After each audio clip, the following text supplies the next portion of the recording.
Welcome to this new episode of the Voice of African Library podcast. Today we have a topic that concerns African library funding, scholarship, grants, and fellowship programs. This podcast will explore various opportunities for funding scholarships and grants fellowship programs available for libraries and librarians. Listeners will learn about different resources, application processes, and tips for successful securing opportunities to help librarians thrive and grow within their field. And further, we'll explore why libraries are not taking advantage of some of these advantages and opportunities. But first, we start our discussion about this topic. We have our section about the African proverbs, as usual. Yeah, absolutely. Yeah, I know that you love this section. Why not? It's because it's the root in Africa, yeah? Yeah, I know. So these proverbs, we have actually two today. Wow. And these are proverbs from Tuareg ethnic group from the Empire of Mali, which include Mali, Nigeria. Some of them are in Algeria and in other regions as well. The first proverb that we have is, "To learn in youth is like tracing a line in stone." And this suggests that learning at a young age leaves a lasting and permanent impression, much like carving a line into stone. And in contrast, to learn in old age is like tracing a line in the sand. This implies that learning later in life is more like fleeting and less permanent, as a line in the sand can easily be erased or washed away. So to dive to the topic of today about scholarship, grants, and fellowship for libraries in Africa, and also for library and information scientists and librarians as well. First, we want to highlight the history of funding for library development, which was the first outside funding for library development in West Africa that occurred in 1932, when the Car Corporation provided a grant of $6,000 for a circulating library in Lagos. So this was the first transaction or the first action that was considered a grant or a funding for a library. At that time, probably the $6,000 was seen as a big deal. Yeah, absolutely. Yeah, exactly. Before the inflation, yeah. Yeah, before the inflation. And it's 1932. And apparently, up to now, Carnegie is still offering funding and scholarship within the library sector. Really? Yeah, sure. Did they offer any in Kenya? Yeah, I think in Kenya they used to do that some years back, but mainly they used to focus on public libraries. Mm-hmm. But I think later on, after there was some misappropriation of funds, such like stuff, I think they went a little bit slow. But they still have their funding, and they still have the calls for funding up to now. So before we start also how to do and what to do, let's discuss first the terms. What do we mean by scholarship, grants, and fellowship? Yeah, absolutely. It is important for us to define what is scholarship, what is grants, and what is fellowship, so that at least listeners can be able to differentiate the three terms, because most of the time, most people don't know the difference, and you cannot be applying for something that you don't know. For example, when we start about merits, when we start about scholarship, what do you think about it, Asma? The merit-based, I think it's the best, let's say, way of selecting individuals for providing them financial aid. Yeah, it's one of the best and one of the most popular one, because first of all, it's normally based on the merits. That means you have to apply, and then the successful person is awarded. And most of the time, we've got very many types of scholarship. We've got the workshop, mm-hmm. We've got studies, we've got conferences, scholarships that most people can be able to apply and take advantage of them. And then also I've got the grants. Grants, I think, they're mainly, we call them need-based. For example, you might be you want to do a research, but you don't have the funds. So you apply for the grants, because those are need-based, because you want to do something, but you don't have the funds. Mm-hmm. And then I think the last one is a fellowship, which is always awarded for academician. Exactly. So it's more about the advancement of studies, yeah.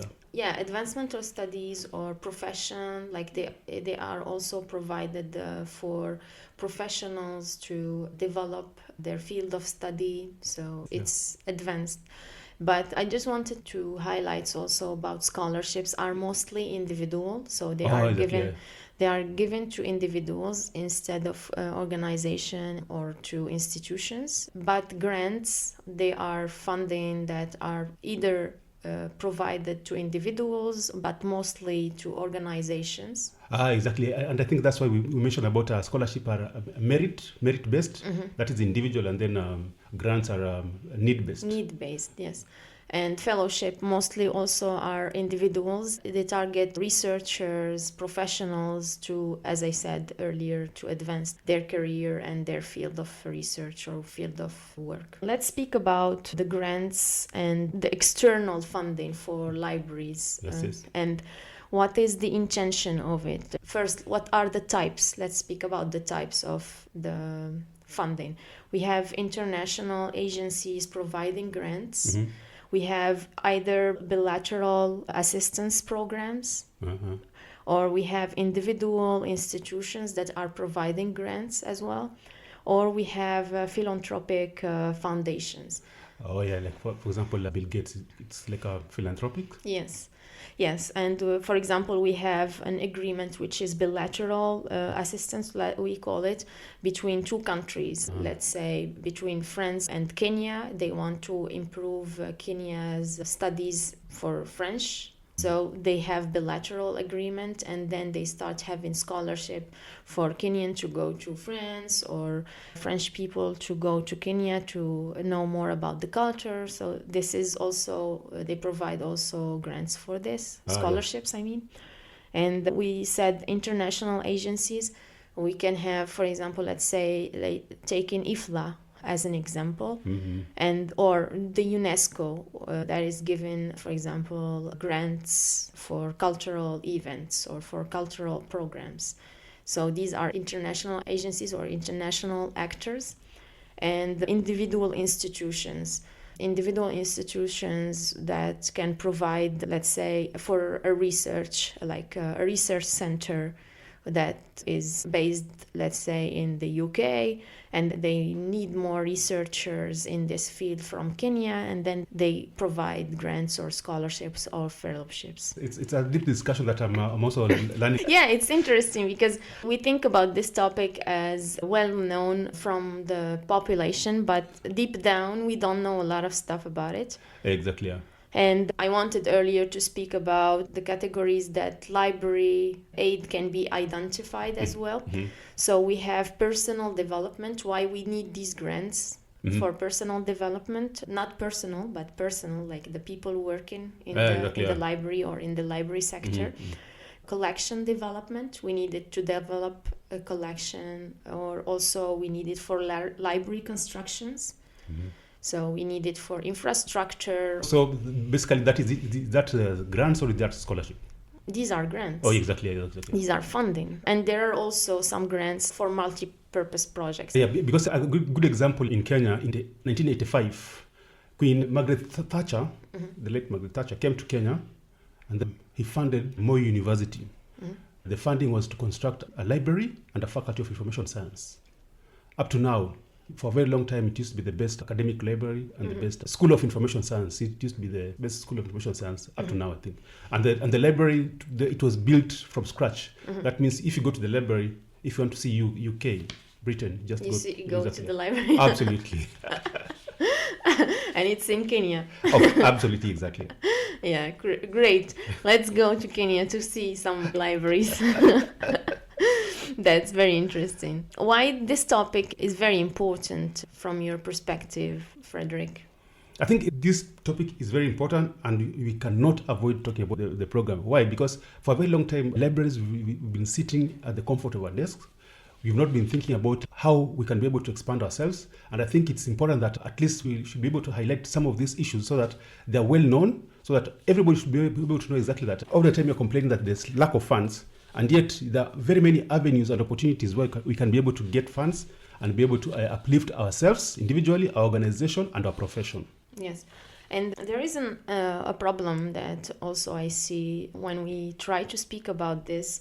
it's like a mystery in Africa. It's like mystery, and people are very secretly not willing to provide the information about it and how to do this kind of stuff and how to apply for funds or how to apply for scholarships. I don't know why. And also in Africa, mainly there is a problem of training how to apply for funding as well. Yes, and I think one of the problems, according to this newsletter or magazine, is called University World News. They published an article on 17th of October this year, 2024, and then they were analyzing exactly about universities in general and the absorption conducting PhDs. They said like in Africa, most African countries, people do their research when they are 45 years old and above. It's only in South Africa that most people do their PhDs when they are 30 years and below. And apparently, they say that it is normally the white South Africans who do their PhD when they are 30 years old. So that means at the end of the day, this is what happens. If you're doing your PhD at an old age, it just resonates with our proverb of the day. That means by the time you finish, I think you'll be like 50 or 60 years old, because at times it takes a long time. Yes. So that means you'll not be able to assist others in as far as doing research, doing proposals. At the end of the day, you will finish, but you won't be able to have exhausted the research field and such like things. Yeah, if you are already tired of studying, you cannot assist. Yeah, because most people normally do their PhD as a retirement package. Yeah, one of the problems that we can discuss or discussed already in previous podcasts, and that is that libraries in Africa depend mainly and entirely on governmental subventions. Exactly. We are so much dependent on the library. You see what happens with the government funding, there's nothing, it's like obligatory for the government to do that. Yeah. That means we are a little bit hesitant to do proposals. We're a little hesitant to come up front and say we need this. We're just waiting for the government to give us the funding. Because the same also magazine, University World News, they said, for example, it was published on the 10th of October 2024 this year. They said, for example, millions of euros had been given to African universities for students to uptake the Erasmus courses. Apparently, no students applying for them. I guess that's because they don't know about it. Yes, later on I think I will talk about the challenges why some of these things are not being uptaken by most people. Because see, also at the moment, with also the information overload, but at the end of the day, we are librarians. We are supposed to be information seekers and disseminators. Yes. Yeah, exactly. So they always say charity begins at home. Yes, and speaking about this, since you brought it, we decided, since it's going to be very informative, and this is a part also of what we have to do as librarians and as information professionals. So we decided, Frederick and I, that in this podcast we're going to dedicate a section every pod to grants and fellowships that are available. Right? Yes, because we discover sharing is caring. Yes, because we want to help people to apply for these kind of fundings and to know about it first, to know where to seek. So we will provide the websites where to find information, how to do that, and like in briefly, of course. But of course, you can reach out to us later after the podcast, and we can provide all the information. We will be happy to help. Yes, you can reach us on YouTube and also Spotify. And we'll also leave the description and the site in the description. So back to our topics. And so you were speaking about funding provided to African but not used, right? Exactly. When I talked about the Erasmus, that millions of euros were always given there, but very few people uptake them. But I'll discuss it later on in my literature, why exactly some of these things are becoming a challenge for some of us to uptake some of these opportunities. Mm-hmm. Before we keep going into this topic, I want to highlight something very important that you mentioned earlier, that grants are need-based. Yes. And also merit-based. And this highlights also all types of aid that are involved within the transfer of technology. So what I mean by communication technology, like technology as a process. Yes. And also the apparatus of technology, which means the tools which make the process possible. Mm-hmm. And also the product of technology such as books, tablets, databases, and etc. So this means that technology is what we use to store, transmit, and also receive, send knowledge and information. Yes, in this technological and digital age, yeah, exactly. Yes. So just to know that technology is not only restricted to smartphones and tablets, but it's a process. It's when we are aware that there is a need in the population, in our communities of something, and there we have potentials, then we need scholarships. Like we need scholars and scholarships, we need grants to help us to do that, we need fellowships and other stuff to develop the field. Yeah, I think basically you are diving into the significance of scholarships, grants, and fellowship, I think. Yes, but like we're gonna speak about the significance in details later. But I interrupted you because I think it's very important to understand why do we seek, or why these scholarships, grants, and fellowship exists, because there is a lack of technology, which I said it's a process that we understand that we need. And then we try to seek it and try to enhance it with funding. Yes, because knowledge is not static. Exactly. So there is also an important study that has been done, I think, in 1984.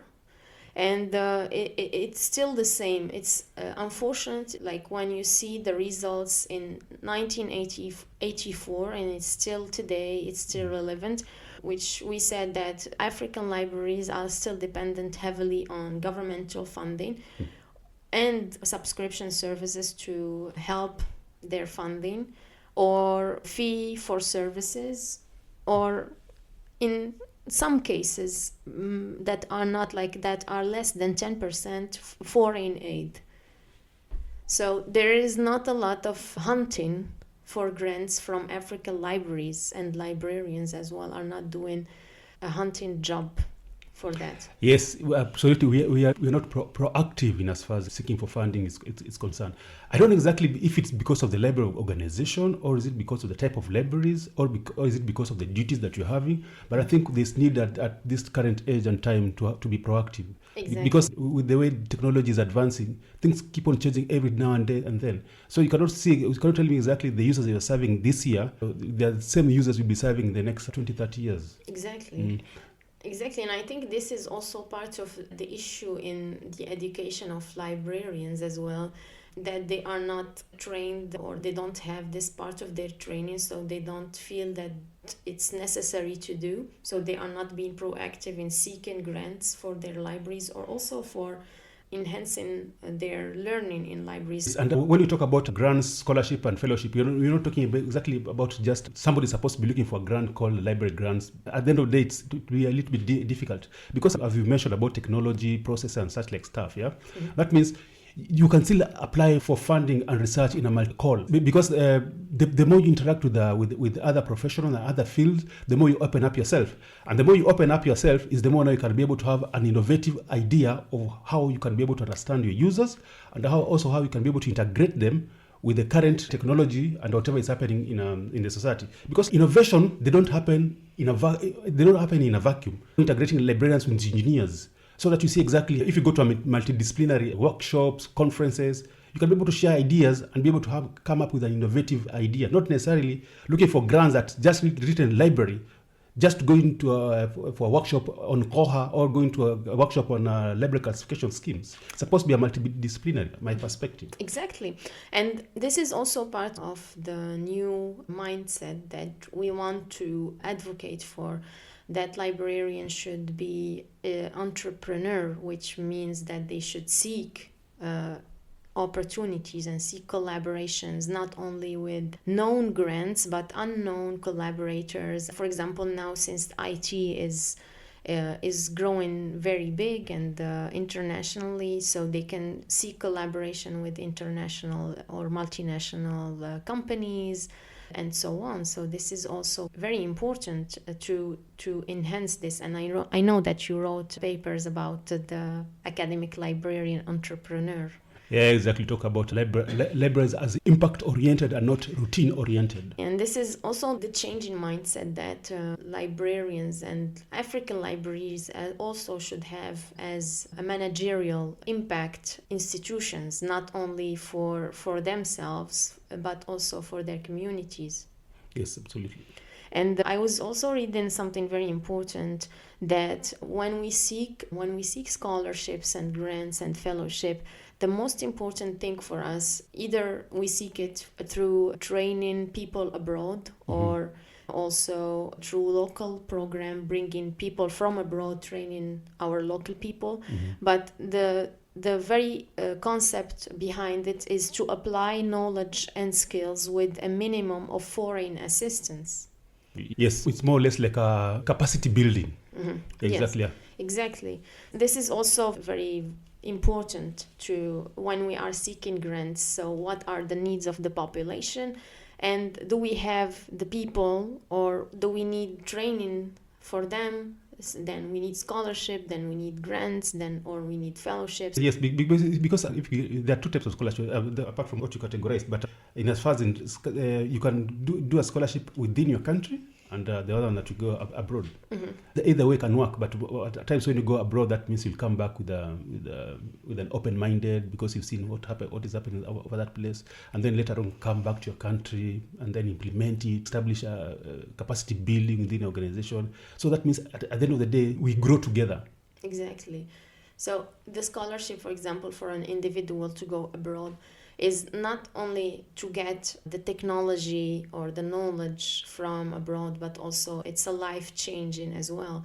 It's a life experience within cultural differences. So it changes the person, and as you said, the person comes with open-minded, because you observe from the outside as well, not only from the inside. Yes, exactly. And I think most probably we might be having library managers listening to this podcast. I think it's also important that it's supposed to be mentioned that they're supposed to be encouraging their staffs to always be uptaking some of the scholarships.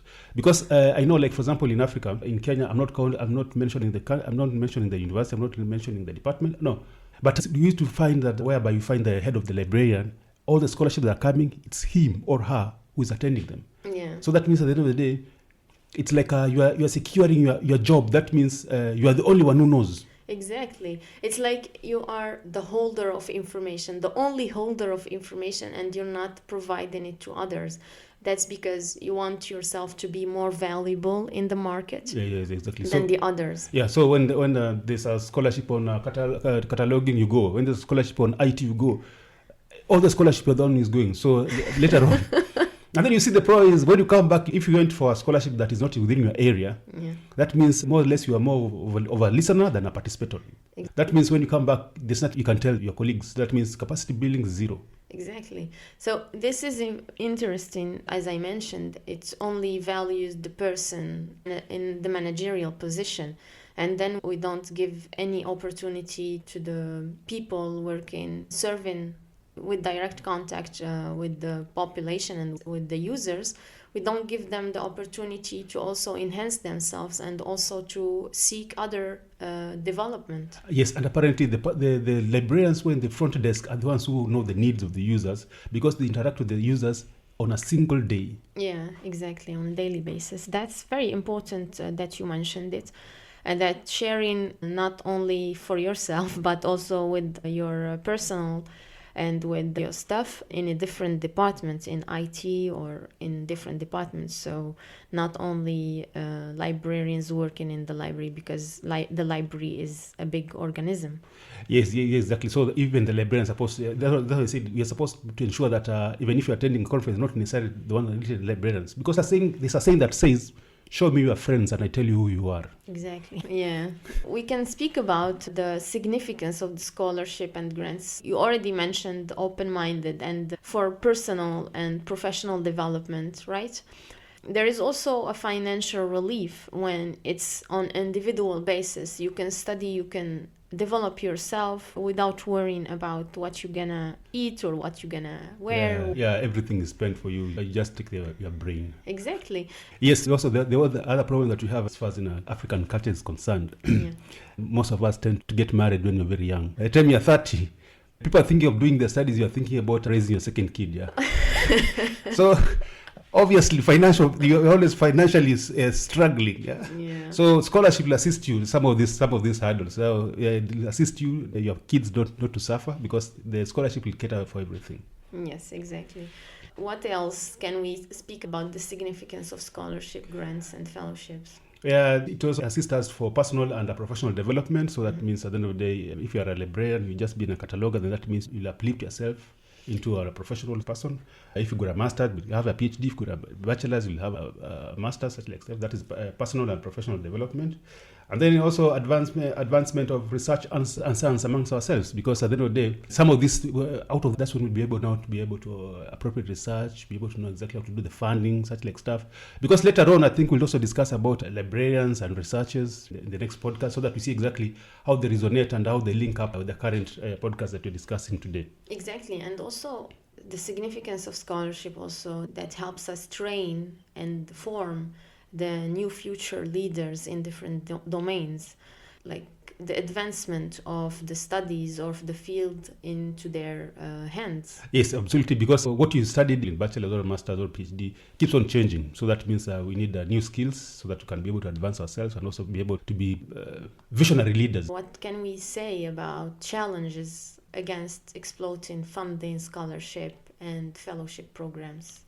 The problem, I think, about why most librarians don't exploit the scholarships, grants, and funding, first of all, is a lack of awareness. Mm-hmm. We don't know exactly that they're there. That's what I think, because we are busy with your 8 to 5 jobs. Like you said earlier, like only, for example, for one person who knows about it, who always goes to benefit from these fellowships or scholarship. It's similar in the local level or the national level. This information, they do not disseminate it to the population, to the mass, and then it keeps restricted to the elite and to the people or the small network of one person, which means that only those people who get the information and only those people who benefit from it. And if we don't disseminate, of course, people do not know about it. There is no awareness. Yeah, exactly. I think there's important awareness because, for example, I can give you an example. In the year 2016, I got a scholarship to go to Germany for a program. It's called UniLead, for leaders, young leaders. And then I came back. When I went there, I was the first librarian that they'd ever seen. Most people, I was meeting HR people, human resource, I was meeting engineers there. And then they asked me, a librarian, how did you find yourself here? I was like, no, we got the same level of education. It's only that I'm a librarian, not a librarian. But after that, even this year we are speaking, we're in the year 2024, there's a librarian who did the program. Mm-hmm. After that, they discovered the usefulness of having a multidisciplinary participants. Yes. And also, I think for you, probably it was an individual effort that you found this. Yes, it was an individual effort, exactly. And it was not disseminated among the faculty, or it's only you who did the research? Yes, I just did the research. It was not even geared towards library, it was just geared about to leaders. Yeah. And I think at a young age, and I was a leader, I felt most probably I can qualify. So as we said, as we defined about scholarships, it was inclined towards merits. So I did my proposal, and that's how I was able to get the scholarship. Mm-hmm. Yeah, that's the thing. If there is no awareness, it means that there is a problem of information dissemination. Yes, so ideally, you also call upon librarians to always be sharing information, whatever you're doing. Exactly. And if you also have the knowledge of something or you know about it, even if you are interested or not interested in it, another person can be interested and can make use of it. So sharing is very important in this context. Yeah, I think another challenge is normally I think most librarians are not motivated to pursue further education. Because now you see, and this thing goes back to when I told you about that our African culture, we get married very young. Because now you're discovering you're going outside the country, and then you're imagining you're leaving your wife behind, or you're leaving your kids. Now you're torn between educating your kids and educating yourself. So there's lack of motivation because you feel that maybe when you come back, your kids are calling you uncle instead of papa. Yeah, this is a problem of culture, I believe. The African culture has this mentality of once you arrive to a certain age or you achieve a certain age of 30 or 35, you are no longer able to study, but you should be just working, having kids, and that's it.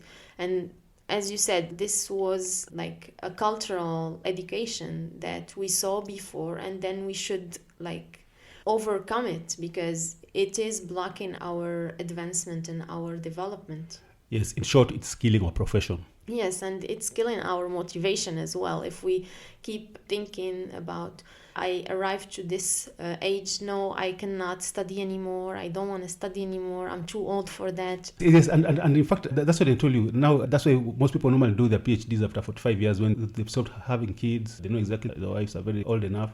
So by that time, when you come back, even if you study, you're not going to assist the community, you're not going to assist the profession. Yeah. So I also think another problem is normally about insufficient staff capacity to apply for grants. That means, like, for example, in an organization, in the library, and the library has got only 3 staff members, and you're supposed to work at night or a night shift. That means you are 3. The first one is the head of the library, does not do shifts. Left with 2 people. One comes in the morning, the other comes in the evening.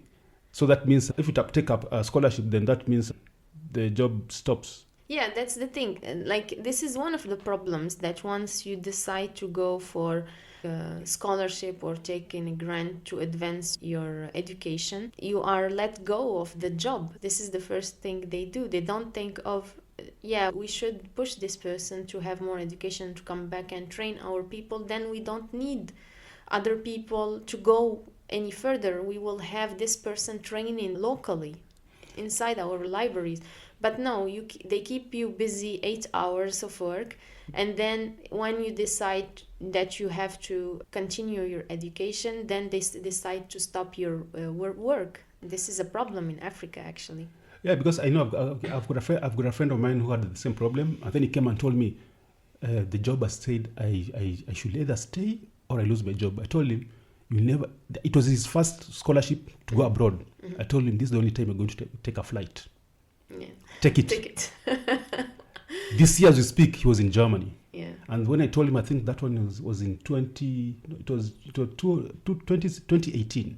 So he has always been flying, and he's been changing universities. Right now, he's one of the university librarians.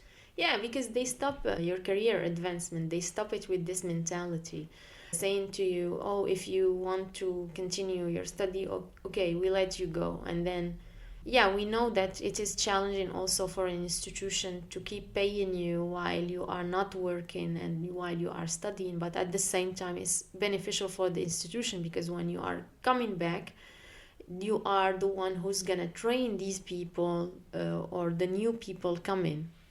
Yes, absolutely. And then also I think the other limitation is access to resources needed to develop a competitive proposal. Yes. Most of our studies are theoretical. Yeah. You finish your studies, you don't know anything about proposal. The only proposal you did was your proposal when you were doing your master's or your PhD. After that, you've never done any other proposal outside your academics. That means you're theoretical. So most scholarships, they tell you, write a proposal. Exactly. You don't know exactly how to write a proposal. As we said, scholarships are merit based. So if you don't have it, then that means getting some of this scholarship becomes a little bit of a problem. Yes, exactly. This is also interesting, since you mentioned it. When we are in education or being in training, we don't have classes that teaches us even the theoretical part. We don't have it. We don't have grant writing. We don't have. I bet no African university until now have, maybe few, have grant writing. And then when you are like in your master degree or even in your PhD, you are not included in a professional level with other professors to apply for grants. So if they do, for example, just tell you, join this group, we are writing a proposal, join it. Like this, you have witnessed the process, how they do it, what is needed for applying. There is a practice, so it is also part of the PhD that they should do. They should include you in the proposals that they are applying for as well. Yeah, because I think so far with the PhD and masters, we are so much into publishing and not about proposal writings and such like stuff. Exactly. Because I think, sorry to cut you short, but I think they are totally two different things. Yeah. Yeah, and this is also part of the new generational thinking or the new mindset that libraries and librarianship in general has to have, is this entrepreneur mindset that we should include PhD students and candidates to the application of proposals, of funding proposals, grant proposals like this, they are practicing. And also they can help in advancement later on of bringing more grants.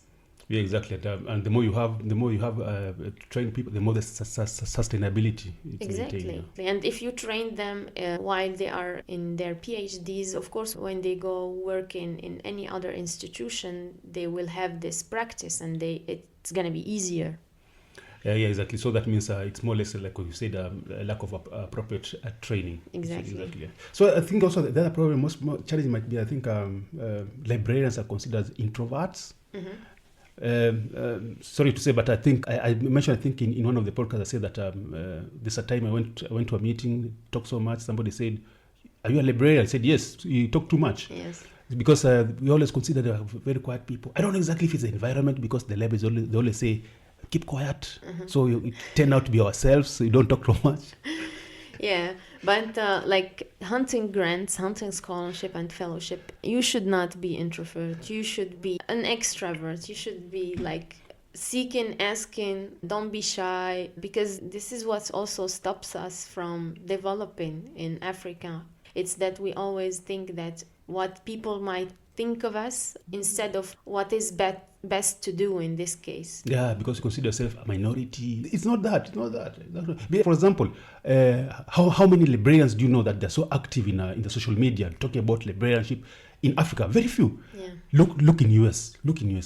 How many people they write about library? They post their photos on library. You cannot make them shut up. Of course, because like the other day I saw a lady, a librarian in LinkedIn. She said, "Oh, how good it is to have the same sweater that has got the same color with the library." She has posted her photo there. Man, this is what it's called about loving your profession.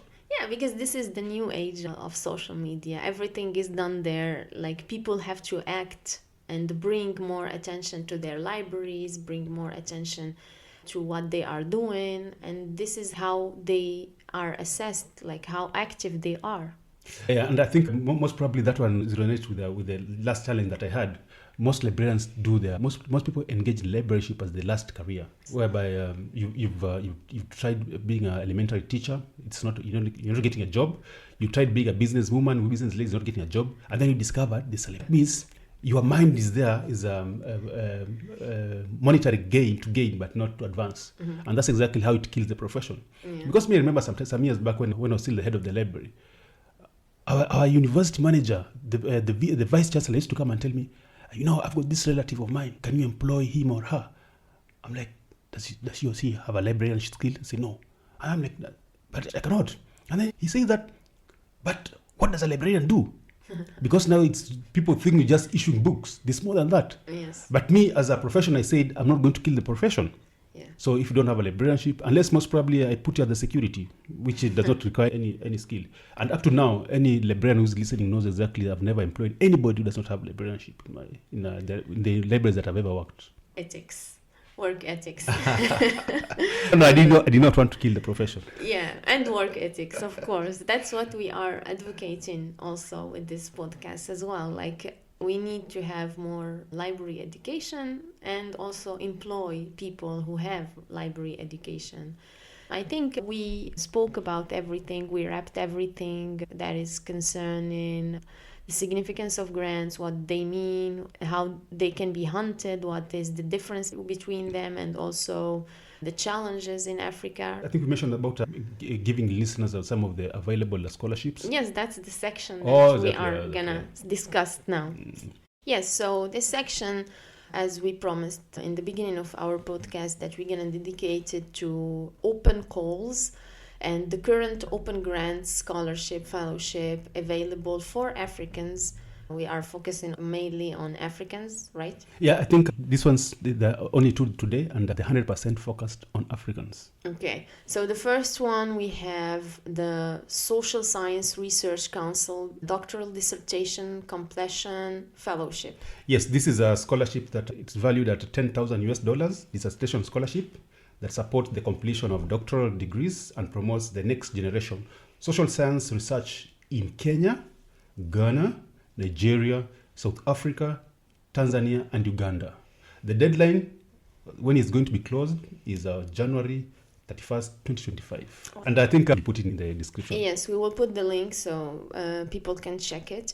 And the second one is the 2025 Mawazu Fellowship Program. Yes, this is a fellowship that is aimed for African women pursuing their PhD studies in any field at African accredited university.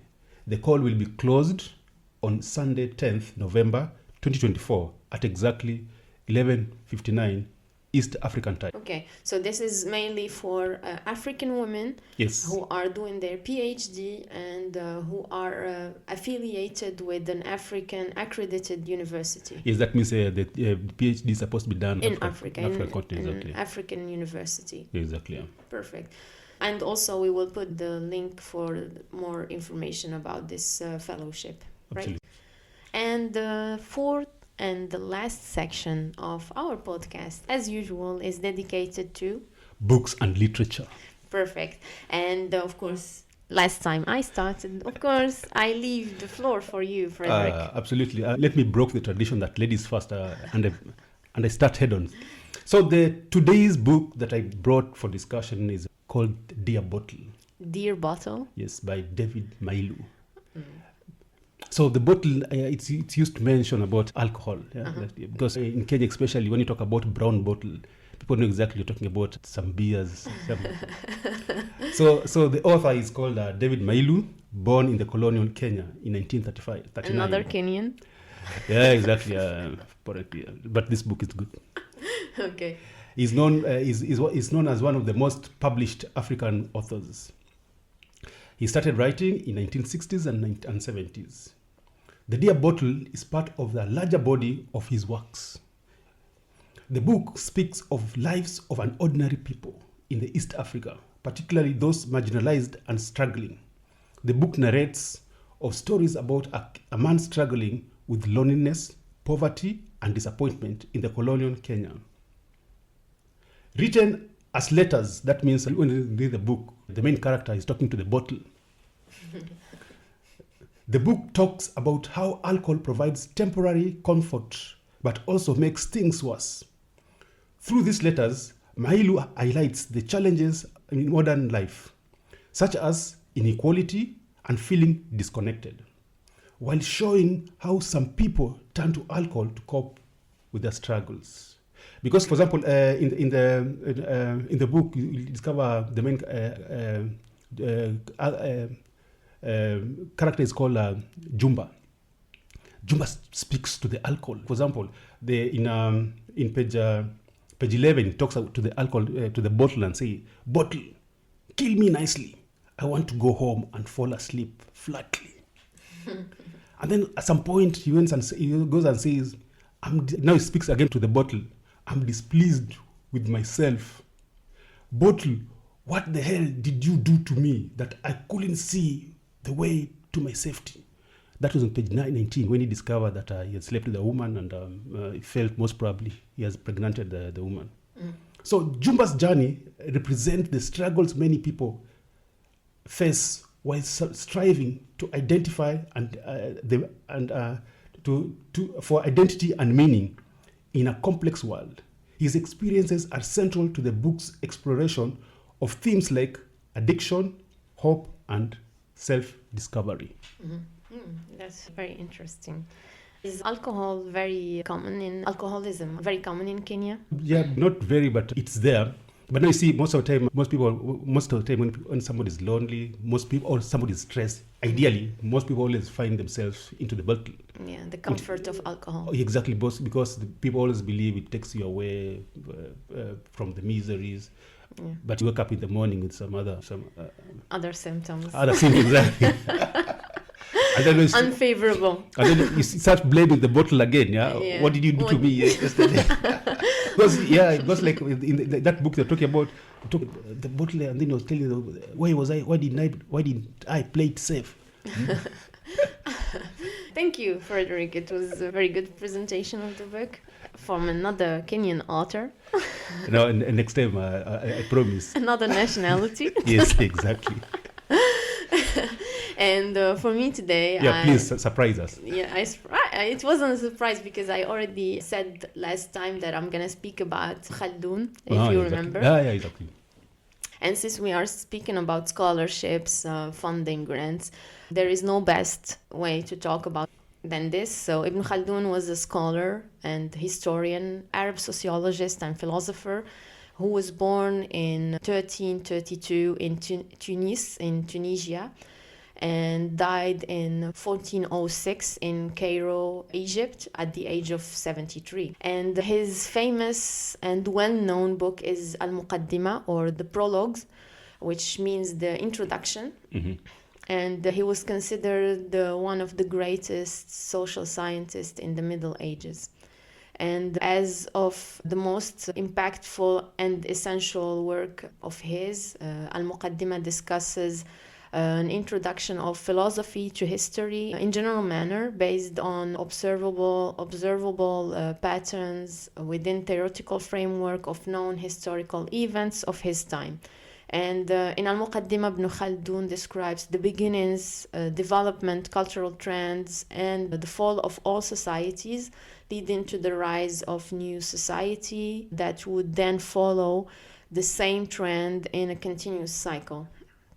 So the book, famously known as Muqaddimat Ibn Khaldun, so we all always refer to it as Muqaddimat Ibn Khaldun instead of Al-Muqaddimah. And it was written in 1377 within 6 months. So he wrote it in 6 months. That's an old book. Yes. And it's really good, historical and political, economical, for scholars to review.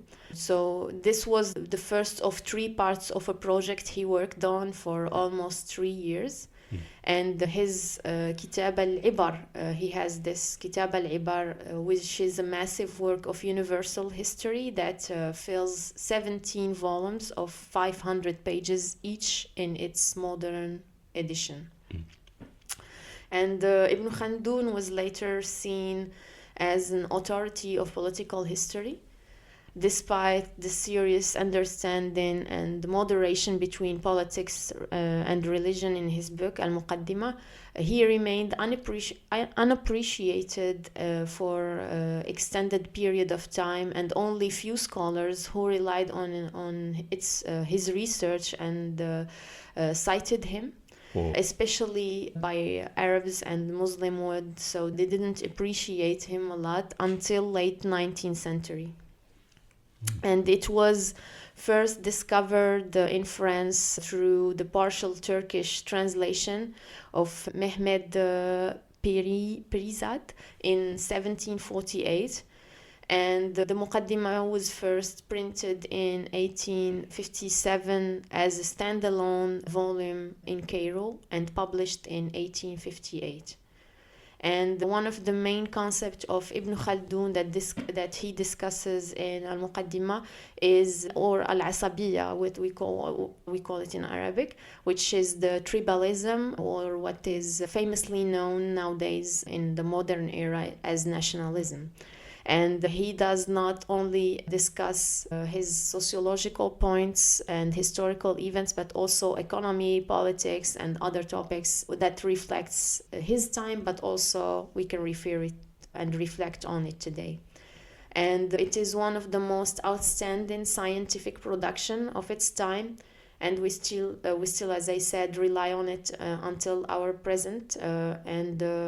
He was a great scholar who left a great work, and we still enjoy it, understand it, try to understand it, and we hope to use it. Wow. That's good. Which reminds me about the saying. They say that a prophet is never celebrated at home. Yes. Does the same thing happen with Jesus if he could be religious? But I think I'll preserve that for next time. And then you said he was born in Tunisia and died in Cairo. Where did he come from? He come from Tunisia, but it's 1332. He was, and at the time he died, the 19th century. So exactly, there were no borders. There were nothing, like the commercial trades and the caravans were open. So Like we have a lot of historians or a lot of travelers who did travel from Morocco to the Mecca. Yeah, they just open borders. Yeah. Yeah, so there were no restrictions, and The book is written in Arabic. Yes, it's in Arabic, and it was translated in all languages. Yeah, I think that's it for today. We concluded the last section of our podcast. For today, exactly. For today, of course. Do you have another topic to speak about today? No, let us preserve it for next time. That was it for today, and together we say, see you next time.